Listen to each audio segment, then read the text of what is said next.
Desde Panamá hasta México. Sígale el pulso a la información mesoamericana desde la visión de los movimientos sociales. Informativo Voces Nuestras, una producción de la Asociación Voces Nuestras.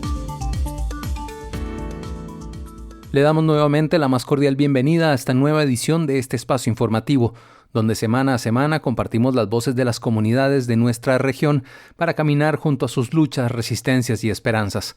Mi nombre es Joaquín Tapia Arenas y ya estoy junto a mi compañera Génesis R. Cruz para compartirles el detalle de la información que nos llega gracias al valioso aporte de nuestra red de corresponsales en la región. A todas y todos ellos, como siempre, les enviamos un fuerte abrazo y nuestro reconocimiento por su compromiso con este proyecto colectivo. Y también saludamos con muchísimo cariño a las emisoras comunitarias y a los medios aliados que nos acompañan en la difusión de este espacio informativo, así como a quienes nos escuchan y nos siguen a través de las redes sociales. Recuerde que nos puede encontrar en todas las plataformas digitales como Voces Nuestras. Comenzamos con los titulares de esta emisión número 875 del informativo mesoamericano Voces Nuestras.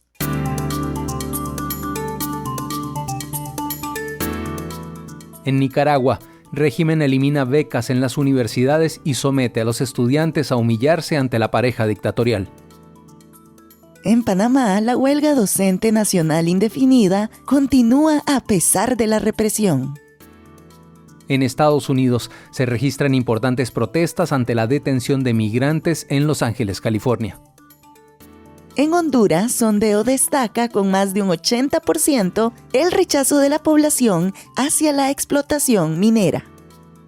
En El Salvador, organizaciones sociales rechazan ley de agentes extranjeros y exigen alto a la represión de defensoras y defensores comunitarios.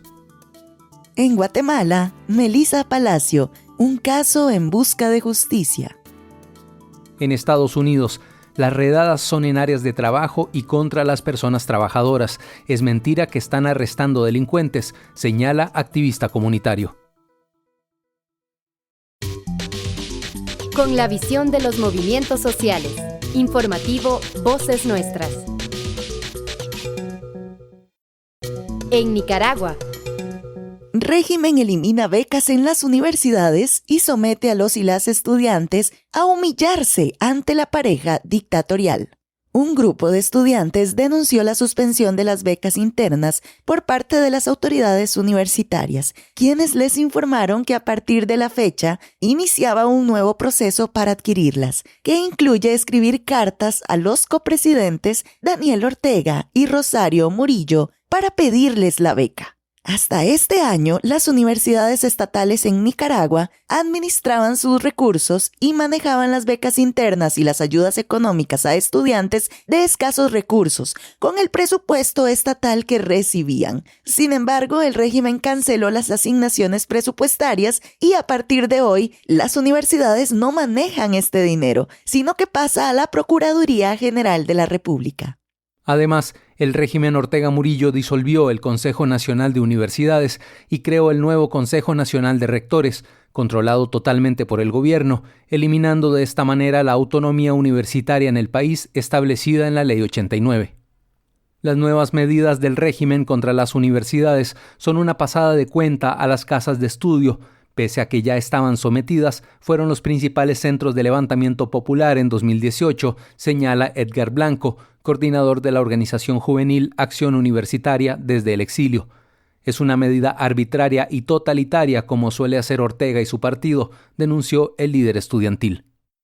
Esto se llama totalitarismo puro y duro. Es el control férreo y total de todas las formas de organización social en nuestro país.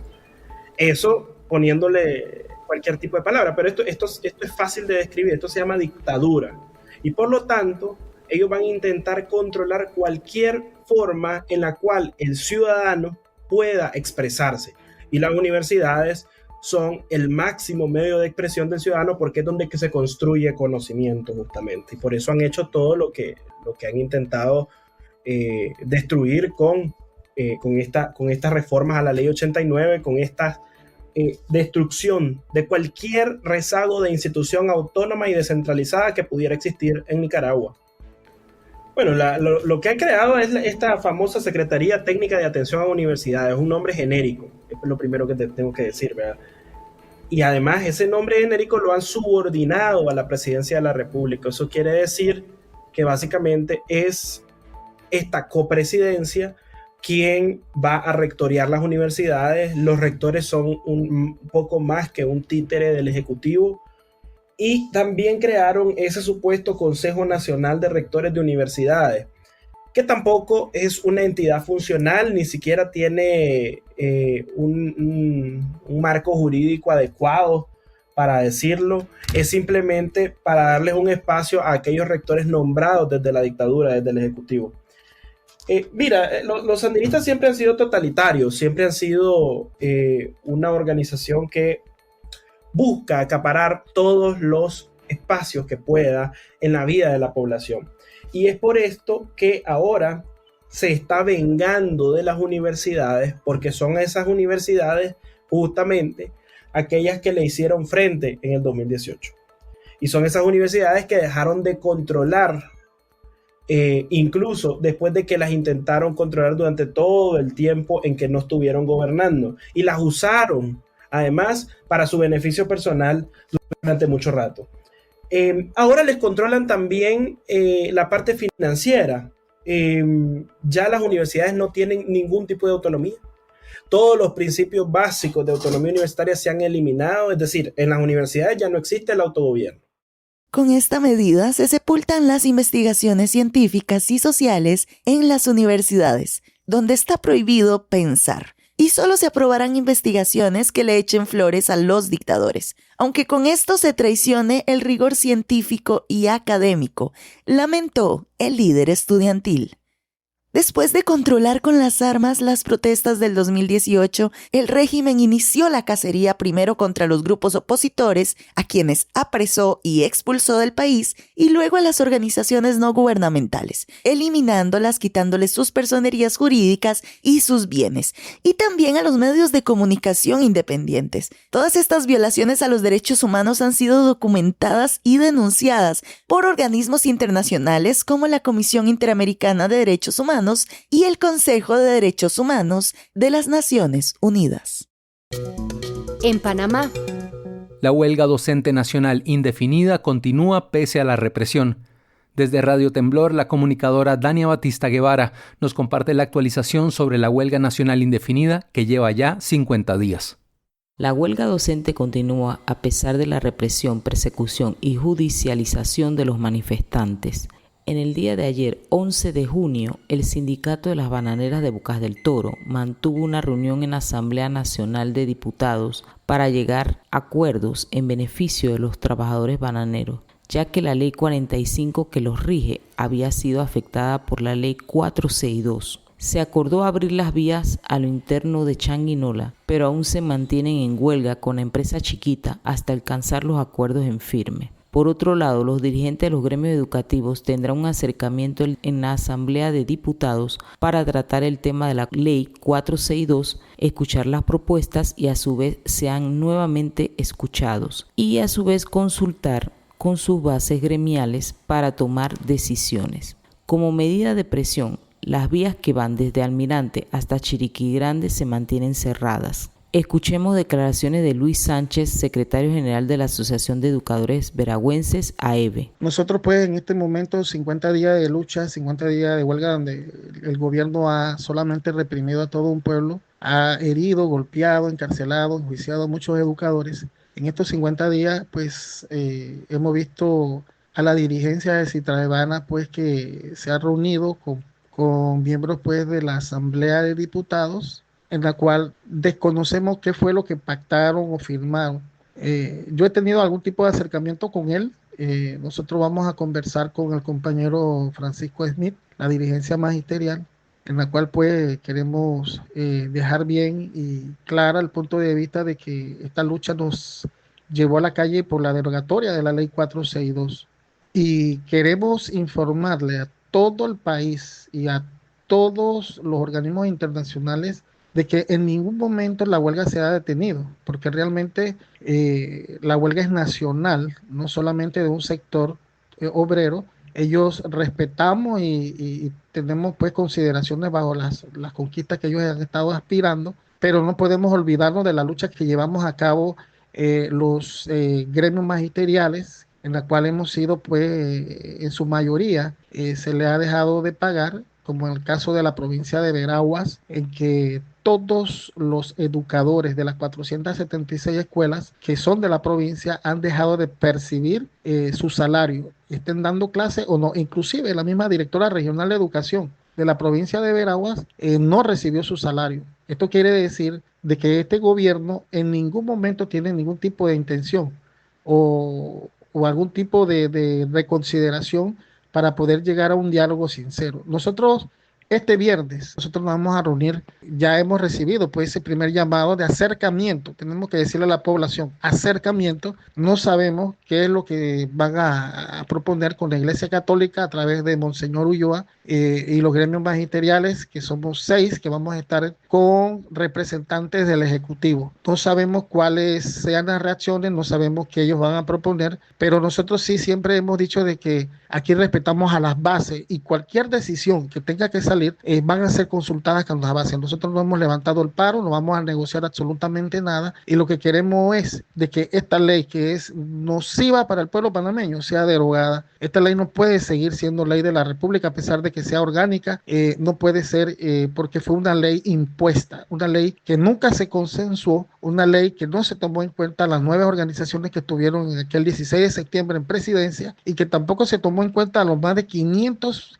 personas en la cual la Asamblea hizo ese recorrido a nivel nacional. Así que nosotros nos mantenemos firmes. Hemos visto que la provincia de Chiriquí, en su parte del Puente de las Torres hasta Chiriquí Grande, va a mantener las calles cerradas. Es un gesto de que la lucha sigue por la derogatoria de la ley 462, igual en el oriente chiricano, igual lo que ha sucedido en la provincia de Veragua, la forma como han reprimido a los educadores, que la policía ya no respeta a las damas y esto es muestra pues de desesperación del gobierno. Así que nosotros nos mantenemos firmes en esta lucha y bueno, vamos a esperar qué es lo que va a suceder, pero las bases son las que van a decidir. Nosotros no vamos a negociar nada, solamente vamos a escuchar qué es lo que se va a decir ese día. Por otro lado, se denuncia la violencia brutal por parte de las unidades antidisturbios el día 10 de junio en la ciudad de Santiago, provincia de Veraguas, con heridos de balas y perdigones. De igual manera, se denuncia que los docentes de la provincia de Bocas del Toro y Veraguas no cobraron esta quincena sin importar si se encontraban en huelga o no.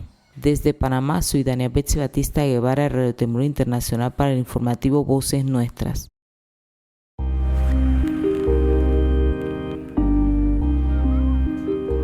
El principio de igualdad y la prohibición de discriminación implica que todas las personas, sin importar nuestra nacionalidad, raza, condición migratoria, seamos libres e iguales en dignidad y derechos.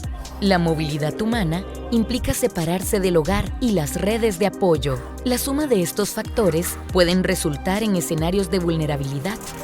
Prevenir y abordar estas situaciones de riesgo que frecuentemente derivan de la discriminación es una obligación de los estados y de todas las autoridades por los que transitan o permanecen las personas migrantes, refugiadas o desplazadas.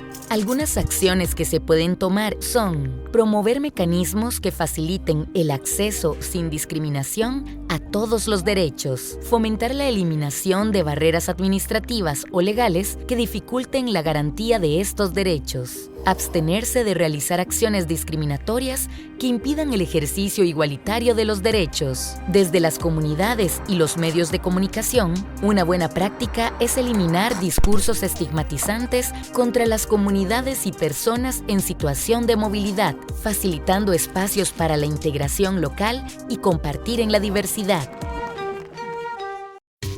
Aquí se escuchan las voces de las mujeres y hombres que construyen Mesoamérica día a día. Informativo Voces Nuestras. En Estados Unidos se registran importantes protestas ante la detención de migrantes en Los Ángeles, California. Las protestas de Los Ángeles por la política migratoria renacen en la lucha por los derechos de las y los migrantes. Durante las redadas del Servicio de Inmigración y Control de Aduanas de los Estados Unidos han sido detenidas 61 personas mexicanas, según informó la presidenta de México, Claudia Sheinbaum. El detalle en el siguiente reporte de Radio Guaya en voz de Leticia Hernández.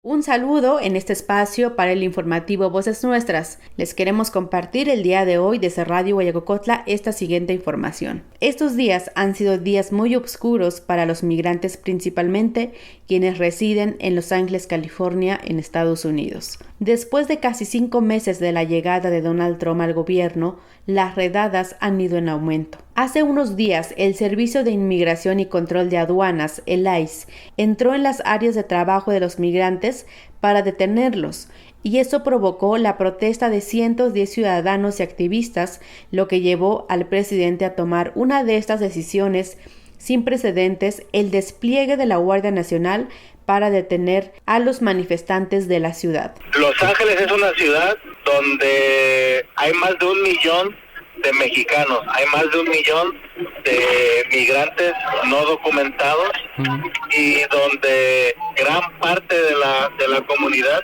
tiene una relación con los migrantes, ya sea tienen raíz migrante o hay familias mixtas que son que han decidido pues formar familias mixtas con un migrante y un ciudadano. Entonces, bueno, esta ciudad se ha convocado, se ha volcado a responder, a proteger. Lo que estamos nosotros promoviendo, obviamente, es una movilización pacífica, donde invitamos a la comunidad no caer en las provocaciones. Lo que ha estado haciendo el gobierno con helicópteros por las noches en las zonas donde estaban protegiendo o vigilando la migra, pues estuvieron mandando mensajes y de alguna manera incitando a la provocación o a la violencia. Y hemos visto esos enfrentamientos, estos choques frontales entre las autoridades y los manifestantes, que el día sábado de la noche la actual administración pues mandó a más de 2,000 elementos de la Guardia Nacional a estar en las calles, en teoría o con la idea de proteger las instalaciones de la migra y a los agentes también. ¿Pero qué piensa la gente mexicana de las redadas y principalmente de lo que pasó en Los Ángeles, California? Vamos a escuchar la opinión de hombres y mujeres de la región de Veracruz. ¿Qué opinas de las manifestaciones de los migrantes en California, Estados Unidos? Todas las personas emigran o emigramos de nuestro país de origen para tener una mejor calidad de vida. Sin la mano de obra mexicana o latina no sería tan fácil, y es de aplaudirle a toda esa gente que de verdad, a pesar de todos los miedos, de que están a la lucha, y enhorabuena, la verdad. Si lo miras del lado de las personas migrantes, al igual que yo me incluyo, está muy bien que estemos defendiendo el derecho al estar en este país, siempre y cuando esté uno aportando, sea en trabajo o sea en algún otro ámbito social. Desde una perspectiva democrática, el derecho a manifestarse pacíficamente está protegido para todos. Entonces, independientemente del estatus migratorio, las personas tienen derecho a alzar la voz contra políticas que consideren injustas, pero también están corriendo el riesgo con la criminalización y la represión solo por el hecho de no ser ciudadanos estadounidenses. El uso de las fuerzas y la detención de personas genera preocupación. La migración no debe de tratarse como una amenaza, sino como un enfoque social que requiere políticas públicas responsables, con enfoque humano y respetuoso de los derechos. La solución no está en la represión, sino en el diálogo, la legalidad y el compromiso con la dignidad humana. Es de la empatía que tienes con tu ser querido, con tu amigo, con tu vecino que también es latino. Ha puesto a todos los ciudadanos americanos a quererse levantar en contra de las políticas que ha manejado Trump. Es indignado con la discriminación que ha tenido hacia la comunidad latina. Ellos han defendido a los migrantes, ya que ahora reconocen el trabajo que cada uno de ellos aportan a su país. Reportó Claudia Mendoza. Durante las redadas hubo más de 61 mexicanos detenidos, según los datos de la presidenta de México, Claudia Sheinbaum. Sin embargo, las y los migrantes que viven en Estados Unidos están con la incertidumbre de no ser detenidos ni deportados. Esta es la información desde Radio Huayacocotla en México. Les acompañó Leticia Hernández. En Honduras. Sondeo destaca con más de un 80% el rechazo de la población hacia la explotación minera.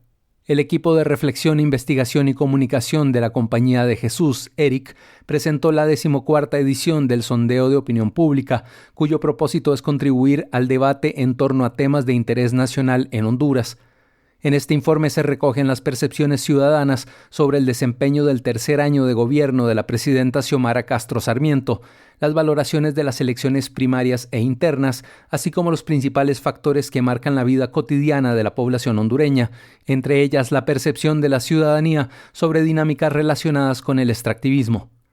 La encuesta fue aplicada entre el 17 y el 28 de marzo de 2025, con una muestra de 1.590 encuestas válidas representativas de la población mayor de 18 años residente en el país.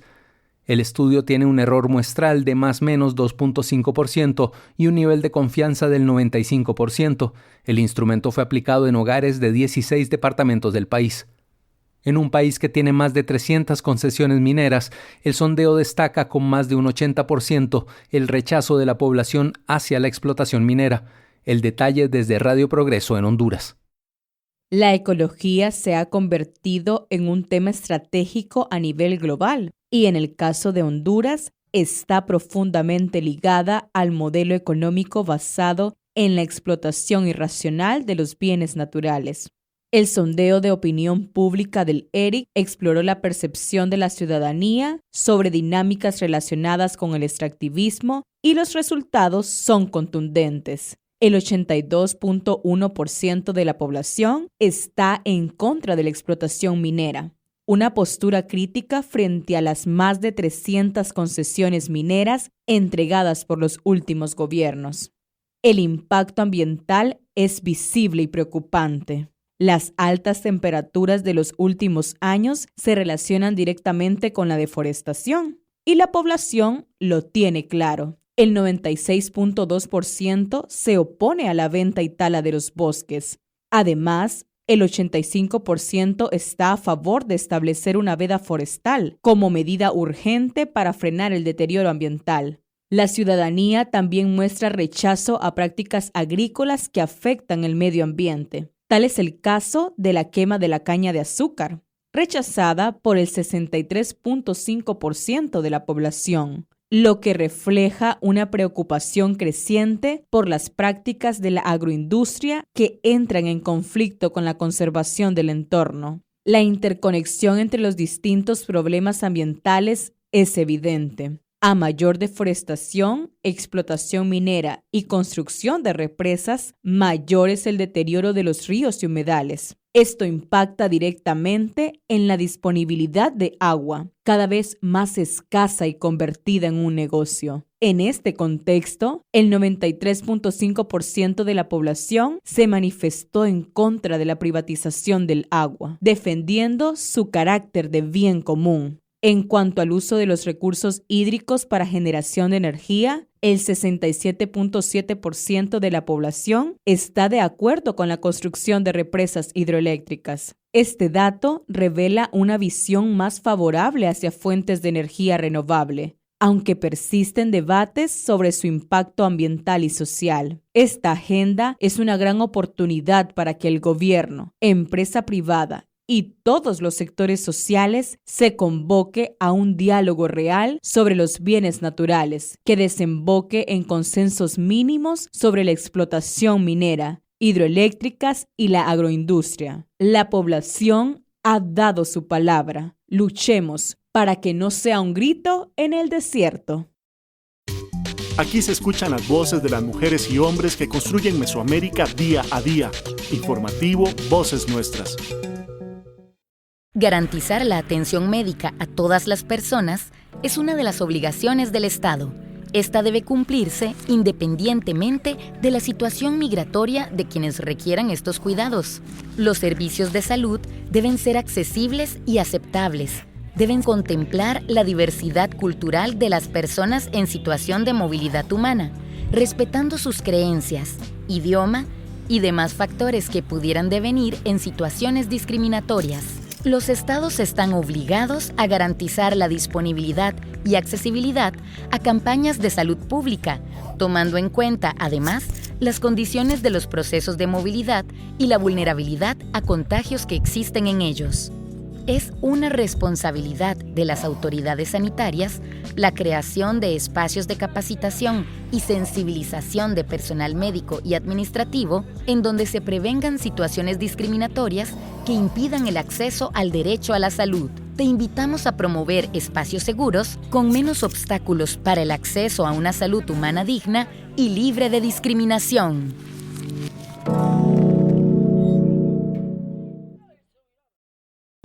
En México, alertan sobre intento de limitar la libertad de expresión a Radio Teocelo.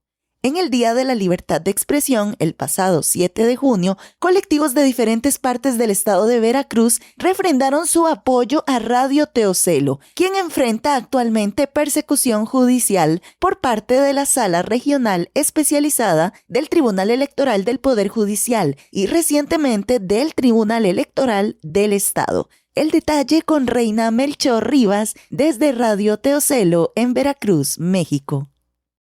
No a la censura, sí a la libertad. A Radio Teocelo no la callarán.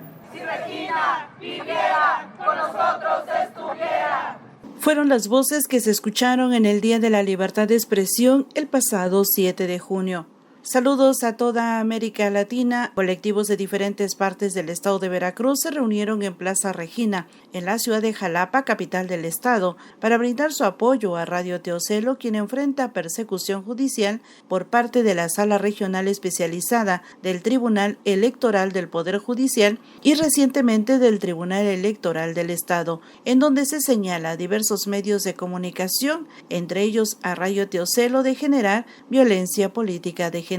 La directora de Radio Teocelo, Mariana Riveros Pozos, dio a conocer el cuarto comunicado en donde su mensaje es contundente. Nunca nos van a callar. Animadas y animados por nuestras audiencias este 7 de junio, Día de la Libertad de Expresión, venimos a la Plaza Regina Martínez de Jalapa, Veracruz, para comunicar los siguientes puntos. Bajo protesta, estamos cumpliendo con la sentencia que dictó la Sala Superior del Tribunal Electoral del Poder Judicial de la Federación, que nos obliga a pagar una multa y a pedir disculpas públicas por un spot que indebidamente consideró violencia política de género. Ese es un vergonzoso episodio de la justicia electoral que debe llamar a cuentas a juzgadores y juzgadoras para que no se limite la libertad de expresión del colectivo de Radio Teocelo y el derecho a la información que tienen nuestras audiencias. Sin libertad de expresión y derecho a la información, no puede haber democracia. Rechazamos cualquier argucia legal que trate de silenciar al periodismo libre e independiente. El periodismo que quita vendas de los ojos para que la sociedad sea libre y progresista. Desde esta plaza pública enviamos un agradecimiento y un abrazo solidario a todos nuestros hermanos y hermanas de los colectivos de medios comunitarios, indígenas y afromexicanos, así como a colegas y medios de comunicación que por sumarse a nuestra causa también están siendo censurados. Por su parte, seguidores y colectivos refrendan su apoyo a este medio de comunicación. Estoy aquí apoyando a Radio Comunitaria porque, como yo, muchos teocelanos de la comunidad y muchos ciudadanos de otras comunidades que siempre estamos al pendiente y informados gracias a ellos. Lo que ocurre con Radio Teocelo no es un simple desacuerdo legal, es la expresión de un conflicto más profundo, el choque entre dos formas de ver el mundo. De un lado, un medio comunitario que informa desde la experiencia y desde el territorio, desde la historia viva de su gente. Del otro, un aparato institucional que responde a intereses partidistas, que interpreta la ley desde el escritorio y se incomoda cuando algo rompe el guión del poder. Reportó Reina Melchor Rivas desde Radio Teocelo en Veracruz, México. En El Salvador. Organizaciones sociales rechazan ley de agentes extranjeros y exigen alto a la represión de defensoras y defensores comunitarios. Diversas organizaciones de la sociedad civil expresaron su profunda preocupación ante el incremento de acciones represivas en contra de personas defensoras de derechos humanos y ambientales en El Salvador. Las organizaciones denunciaron las capturas arbitrarias y los procesos judiciales irregulares contra el pastor Ángel Pérez, así como contra los abogados Alejandro Enríquez, Ruth López y Enrique Anaya. Asimismo, recordaron la detención de Fidel Zavala y de los dirigentes de la Alianza Nacional El Salvador en Paz, así como de otros líderes sindicales. Alfredo Leiva, de ADES Santa Marta, y Morena Murillo, del Foro Nacional de Salud, exigieron el cese de la represión política contra quienes defienden los derechos fundamentales y el medio ambiente.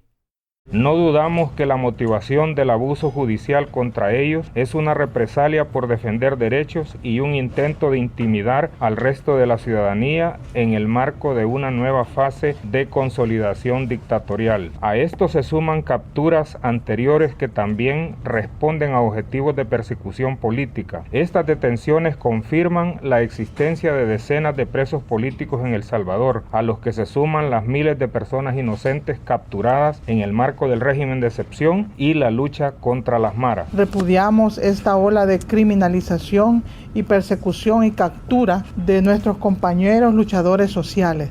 Son compañeros y compañeras que hemos venido construyendo durante todo este tiempo los derechos, garantizando derechos de las personas, pero garantizando también el derecho a participar, el derecho a asociarse, el derecho a la libertad de expresión. Sin embargo, esta oleada de criminalización y capturas que ha venido ya se veía venir. Por eso nosotros decimos que este gobierno realmente no está haciendo justicia. Lo que está haciendo es venganza cuando se le descubre aquella corrupción, aquellas medidas que está tomando represivas en contra de este pueblo y en contra principalmente de la violación de los derechos humanos.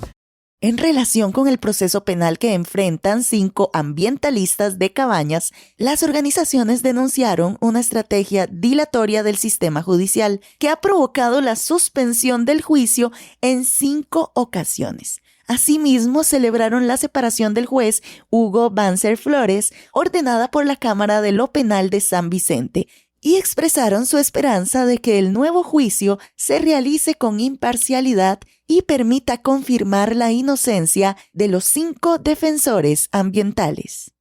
Vemos positiva la separación del juez Hugo Banzer Flores Salas por orden de la Cámara Penal de San Vicente y esperamos que en la nueva vista pública reprogramada para los días 29, 30 y 31 de julio se confirme la inocencia y ratifique la absolución de los compañeros ambientalistas. Invitamos a todas las organizaciones nacionales e internacionales a que nos sigan acompañando hasta lograr este objetivo, que es todo el movimiento social. Finalmente, la comunidad de Santa Marta denunció que el hostigamiento contra la población y los familiares de los procesados continúa y alertaron sobre el riesgo de nuevas capturas arbitrarias en el marco de este proceso judicial. Ante ello, organizaciones sociales también manifestaron que la ley de agentes extranjeros, recientemente aprobada por los diputados y diputadas a petición del Ejecutivo de Nayib Bukele, es una forma de establecer controles y sanciones orientadas a eliminar a las organizaciones que reciben fondos de cooperación.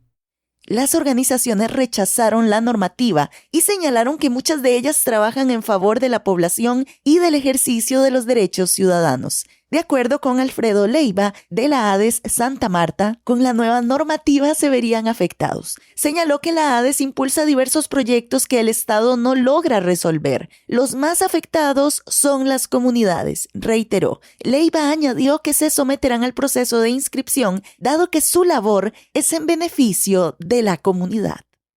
Bueno, respecto a la ley de agentes extranjeros, nosotros hacemos un total rechazo porque más allá del impuesto que es una extorsión a la cooperación, es un mecanismo para controlar a las organizaciones y sus actividades. Que si nos vamos a ver afectados, por supuesto que sí, porque nosotros trabajamos con fondos de cooperación y realmente desarrollamos proyectos en el tema agricultura sostenible, de agua, entre otras cosas que el Estado no es capaz de resolver. Entonces, a través de estos fondos que se canalizan a través de las organizaciones, se van resolviendo problemas reales de las comunidades. Y en este sentido, en una situación que la cooperación se retire por estas medidas, los principales afectadas van a ser las comunidades. Hay organizaciones que son de su comité de aplausos, probablemente no vayan a ser afectadas, pero aquellas organizaciones que mantienen una posición firme en su hacer y que le incomodan al gobierno, probablemente sean afectadas independientemente la labor que desempeñen. Nosotros ya después de estas 2-3 semanas de análisis de la ley, de todo lo que implica nuestra decisión es buscar la inscripción. Nosotros no vamos a caer en ilegalidades porque ya la ley de agentes extranjeros es un instrumento legal del país. Nosotros no vamos a caer en ilegalidades y vamos a buscar la inscripción y la exoneración. Sin embargo, eso no nos garantiza y a ninguna organización le garantiza, por un lado, inscribirse, exonerarse y por el otro lado, que poder seguir funcionando, porque lo que buscan es que estas organizaciones incómodas, apartarlas.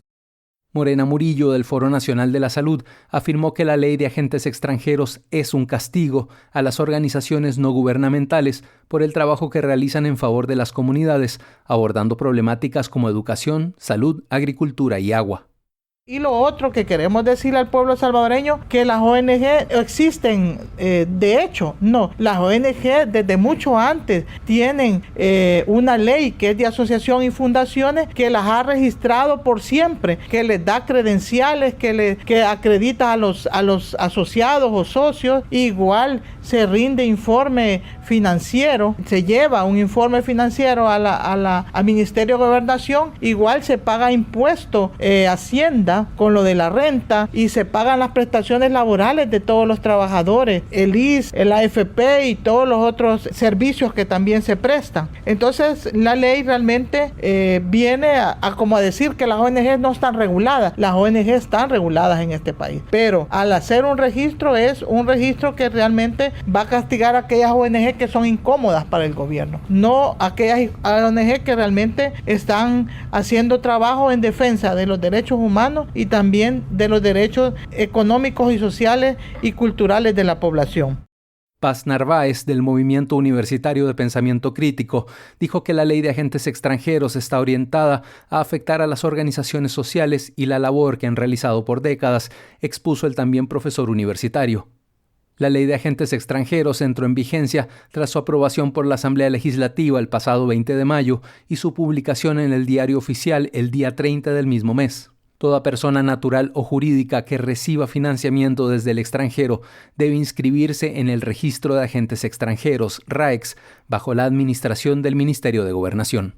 La ley contempla multas de hasta $250,000 y la cancelación de la personería jurídica para quienes incumplan con la inscripción. También impone un impuesto del 30% a todas las transferencias internacionales, incluidas las donaciones y los bienes en especie. Nayib Bukele defendió el pasado 1 de junio la ley de agentes extranjeros, argumentando que se trata de una herramienta para proteger la cooperación internacional y garantizar que los fondos provenientes del extranjero destinados a proyectos sociales sean utilizados correctamente. Afirmó que la normativa permitirá exonerar de impuestos a quienes realmente vengan a colaborar con la población, pero advirtió que aquellos que persigan intereses políticos no recibirán el mismo trato. Esta es información que nos llega desde Radio YSUCA en El Salvador.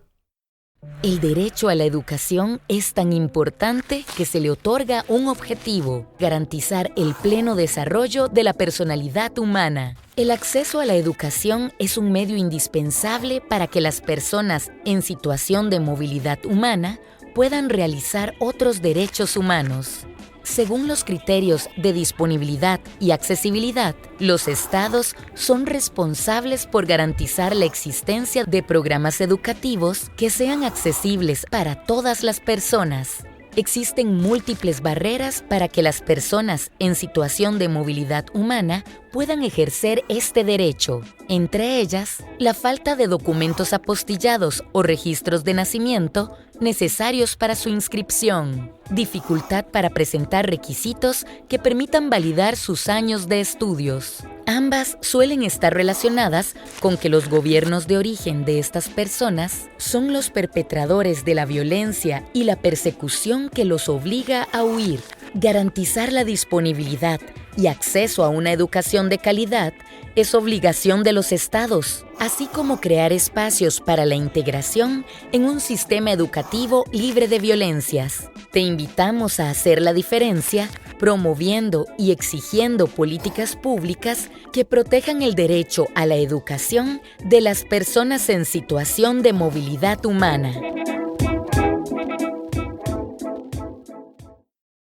Nos unen nuestros territorios, nuestras historias, nuestras culturas.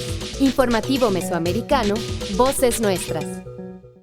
En Estados Unidos, las redadas son en áreas de trabajo y contra las personas trabajadoras. Es mentira que están arrestando delincuentes, señala activista comunitario. El fin de semana pasado se registraron en Los Ángeles, California, redadas masivas por parte del Servicio de Inmigración y Control de Aduanas, conocido como ICE por sus siglas en inglés, ICE. Es importante destacar que esta situación se da luego de la sonada ruptura entre los magnates Elon Musk y Donald Trump, desencuentro del cual no se volvió a comentar a partir de las redadas que iniciaron el pasado viernes 6 de junio.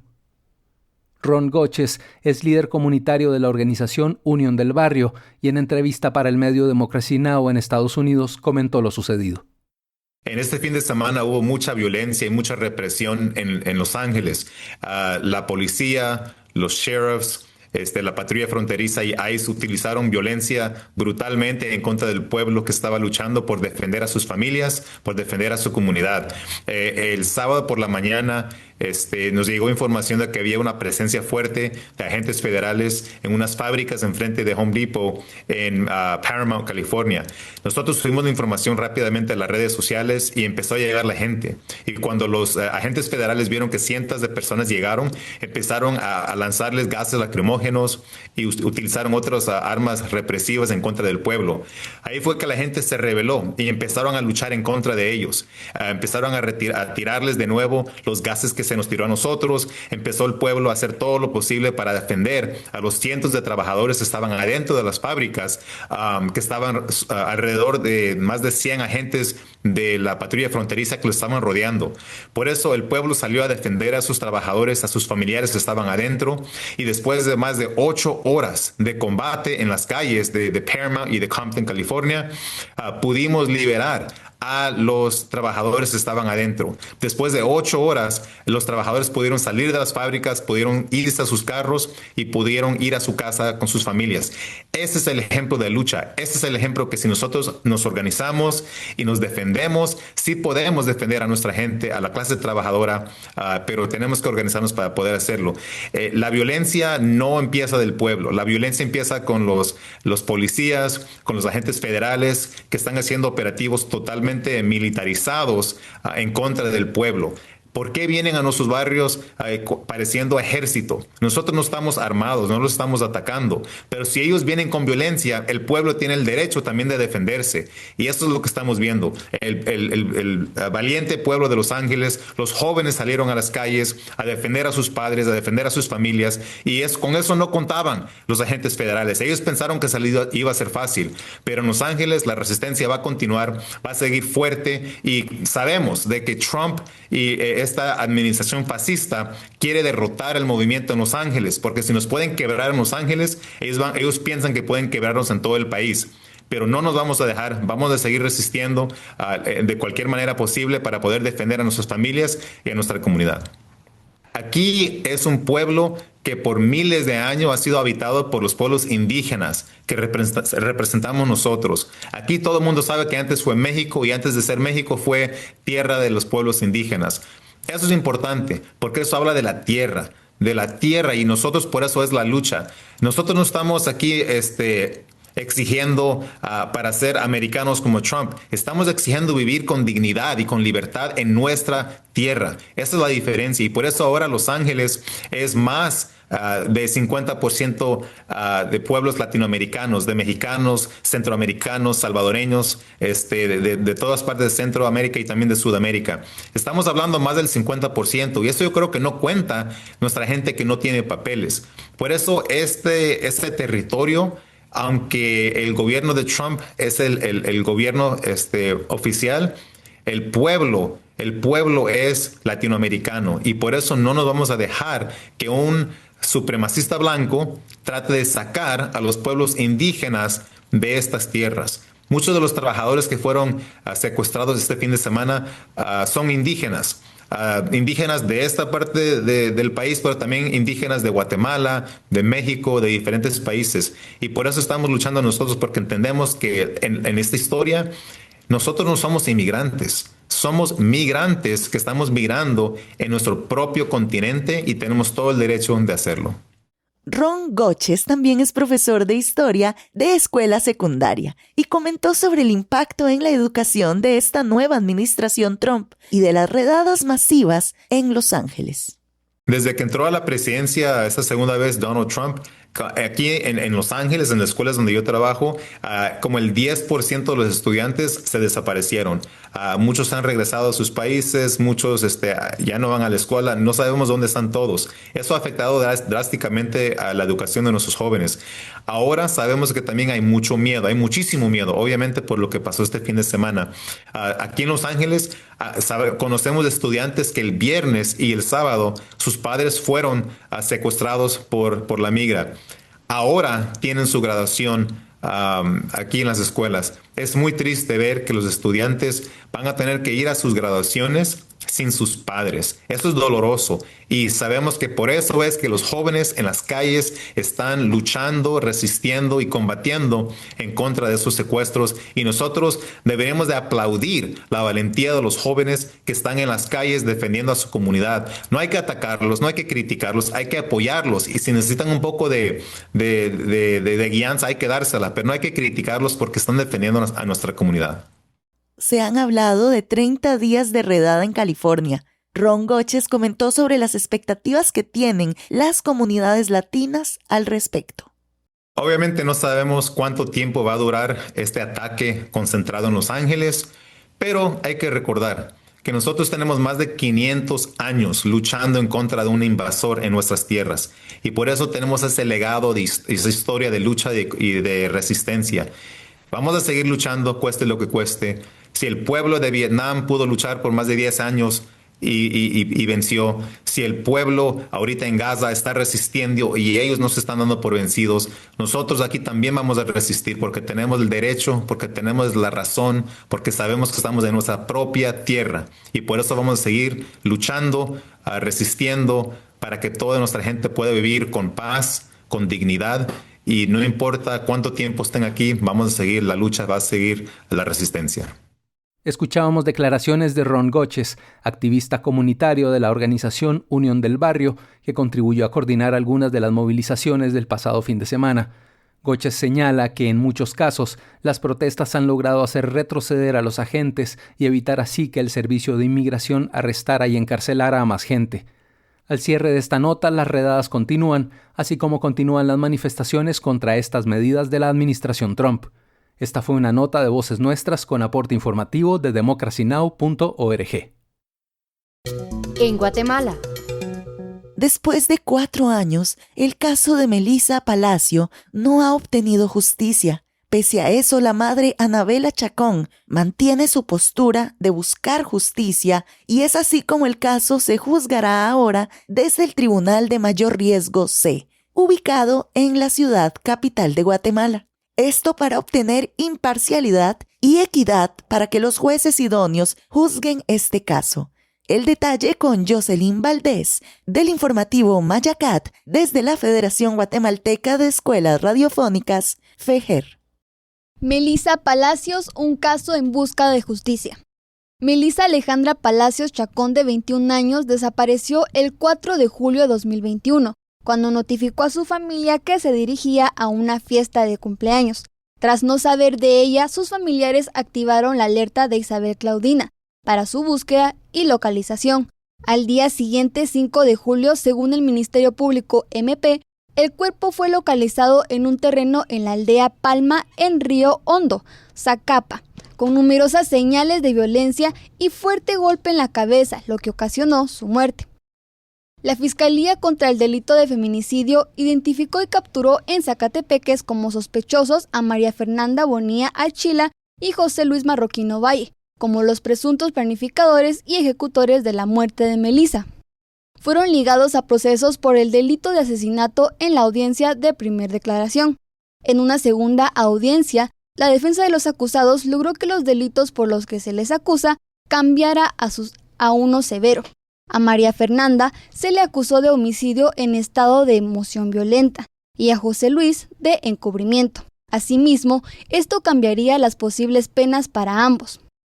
Debido al cambio, la Fiscalía contra el Delito de Feminicidio y abogados querellantes presentaron varios recursos con el fin de que dicho crimen se juzgue conforme a la gravedad de los hechos, buscando que ambos sean procesados por asesinato. La acción implicó a la recusación de varios jueces y el caso quedó a cargo del Juzgado de Primera Instancia Penal en Chiquimula. En abril de 2022, el Instituto de la Víctima y el MP recusaron al juez de Chiquimula, Juan José Regalados Rivas, por dudar de su imparcialidad. Por temas de imparcialidad y equidad, quisieron trasladar el caso a un tribunal de mayor riesgo. Sin embargo, la solicitud que se hizo por parte de los sujetos procesales querellantes fue denegada por la Cámara Penal, argumentando que los delitos por los que se les acusa a los sospechosos estaban ligados a los delitos de homicidio en estado de emoción violenta y encubrimiento, lo que según no figura como lista de crímenes de mayor riesgo. Ya hay evidencias que demuestran las acciones de los acusados. En el 2021, cuando presentaron en audiencia capturas de chats donde había una conversación de los acusados en donde se ponen de acuerdo antes del acto. Pero sí la voy a matar a puros pijazos, escribió Fernanda Bonilla. Tráela para acá y la echamos, respondió Luis Marroquín en una de las capturas. El juzgado de primera instancia penal de Zacapa, José Máximo Morales González, lo calificó como evidencia insuficiente, ya que eran capturas de pantalla de conversaciones que no estaban completas y que se podían sacar de contexto. Luego del tema de imparcialidad y equidad, decidieron presentar una apelación y el 9 de junio del presente año, basado en los argumentos presentados en la Cámara Penal, este mismo ordenó trasladar el caso de Melissa Palacios al Tribunal de Mayor Riesgo C, ubicado en Torre de Tribunales de la ciudad capital. El abogado del Instituto de las Víctimas declaró que el caso pasó al Tribunal de Mayor Riesgo C pese a los riesgos procesales evidentes, como amenazas y presencia de personas armadas. Escuchemos. Bueno, la Cámara Penal tardó bastante tiempo en hacer el análisis, creo que al final ha resuelto conforme a derecho, toda vez que ha decidido trasladar el expediente de la jurisdicción del juzgado de primera instancia penal de turno de Chiquimula al juzgado de mayor riesgo C de Guatemala, que es el que va a conocer este proceso. De igual forma, si vamos a un debate, va a ser el Tribunal C el que va a conocer.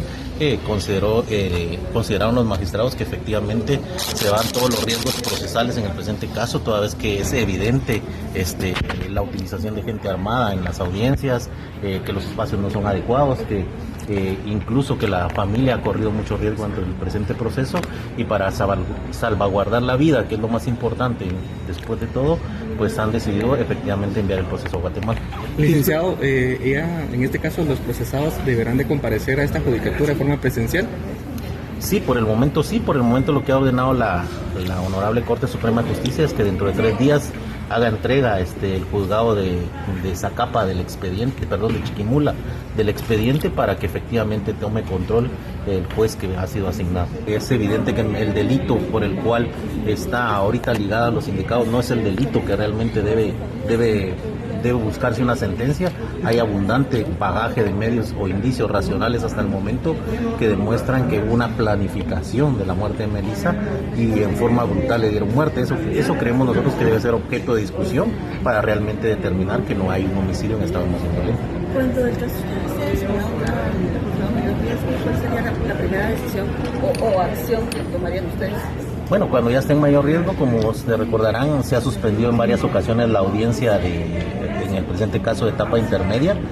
Lógicamente esperamos llegar a esa audiencia y lógicamente los abogados de los indicados podrán tomar varias acciones, pero la acción de nosotros va a ser que efectivamente y pedir que efectivamente se entre a discutir la audiencia etapa intermedia para valorar si efectivamente procede el cambio de calificación jurídica al de asesinato. La decisión de los magistrados ya no es apelable, es definitiva. Sí, la defensa tiene todavía el recurso de apelación, podrán plantearlo, pero creo que de la forma que ha fundamentado la Corte Suprema de Justicia este fallo, creo que la ley, el decreto 21 de 2009 es claro, porque se crean estos juzgados de mayor riesgo, especialmente es por el peligro realmente que pueden correr las víctimas, lo cual en el presente caso es evidente. Es más, el hermano de doña Anabela sufrió un atentado el 27 de enero del año 2023 que casi le cuesta la vida, entonces hay suficientes indicios para tratar de salvaguardar la vida de todos los sujetos procesales. También la madre de Melissa, Anabela Chicón, compartió su sentir luego de horas esperando respuesta por la Cámara Penal. La verdad que yo llevo 4 años en busca de justicia por mi hija, pues en lo que es Oriente, Sacabuchicumula no la he encontrado, por eso los Ministerio Público e Instituto de la Víctima pues metieron una resolución donde se solicitaba el traslado de casa de mi hija y gracias a Dios pues se logró el día de hoy. Fue una espera muy larga, casi de 5 horas, pero valió la pena. La verdad emocionada y agradecida infinitamente con Dios. La verdad que yo llevo 4 años en busca de justicia por mi hija, pues en lo que es Oriente, Sacabuchicumula no la he encontrado. Por eso los Ministerio Público e Instituto de la Víctima pues metieron una resolución donde se solicitaba el traslado de casa de mi hija y gracias a Dios pues se logró el día de hoy. Fue una espera muy larga, casi de 5 horas, pero valió la pena. Ahora quedaría en espera lo que sucederá en las próximas audiencias en el caso de Melissa Palacios. Para Mayacat, informando desde los territorios, Jocelyn Valdés.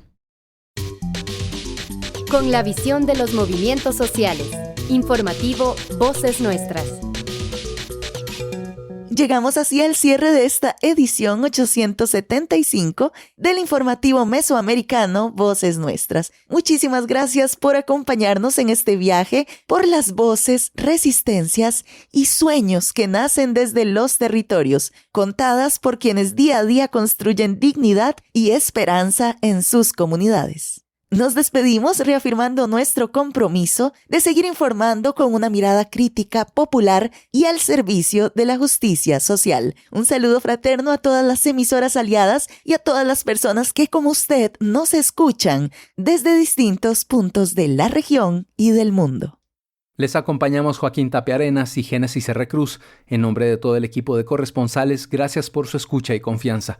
Recuerde que puede volver a escuchar esta y otras ediciones en nuestro sitio web vocesnuestras.org o en nuestras redes sociales, donde nos encuentra como Voces Nuestras. Hasta la próxima semana. Informativo Mesoamericano Voces Nuestras, una producción de la Asociación Voces Nuestras con el apoyo de la Red de Corresponsales, representantes de medios y organizaciones de Centroamérica y México y el apoyo de Rosa Luxemburg Stiftung y Pan para el Mundo.